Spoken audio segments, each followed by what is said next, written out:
Miqtë mi qmuar, përshëndetje. Sot është data 14 shkurt 2026. Do kisha shumë dëshirë që t'i lutem Perëndis në ditën e 6 të lutjes dhe agjerimit që unë po bëj bashkë me kishën këtu në Tiranë dhe në Librazh, të lutem për ty dhe familjen tënde. Por meqense shumë njerëz e quajnë që është dita e të dashuruarve, dua të lexoj çfarë është dashuria e vërtetë dhe çfarë Perëndia thot, duke lexuar nga 1 Korintasit kapitulli 13, duke filluar nga vargu 4, thot: dashuria është e durueshme plot mirësi. Dashuria nuk ka smir, nuk vën në duke, nuk krekoset, nuk sillet në mënyrë të pahishme, nuk kërkon të sajat, nuk pezmatohet, nuk dëshon për keq, nuk gëzohet për padrejtësinë, por gëzohet me të vërtetën. I duron të gjitha, i beson të gjitha, i shpreson të gjitha, mban çdo gjë.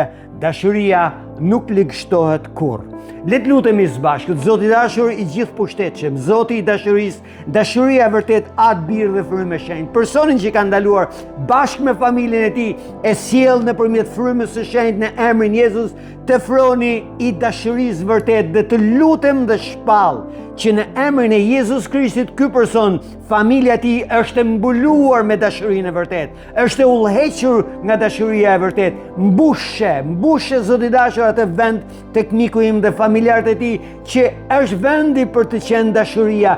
Mbushe me prezencën tënde që në këtë mënyrë kushdo mund ta lëshoj, kushdo mund ta tratoj, kushdo mund ta anashkaloj, kushdo mund ta persekutoj, por ti Zot do e mbash në dashurinë e vërtet. Krisht, në emrin tënd të shenjtë lutem që sot miku im ti je duke përjetuar mrekullitë e tua, këto mrekulli që janë me themel dashurie dhe hiri, dhe në emrin tënd o Krisht unë e bëj këtë lutje. Amen, amen, amen. Miku im i çmuar, të bekoj në emrin e Jezus Krishtit. Nëse kjo lutje ishte bekim për ty, shpërndaje që të tjerë t'jenë duke u bekuar. Nëse akoma s'ke bërë follow të profilit tim, të lutem bëj follow për video tjera. E deri në videon tjetër, unë vetëm them dashuria e vërtetë e Perëndis qoftë duke mbushur çdo cep të jetës tënde. Zoti ju bekoft.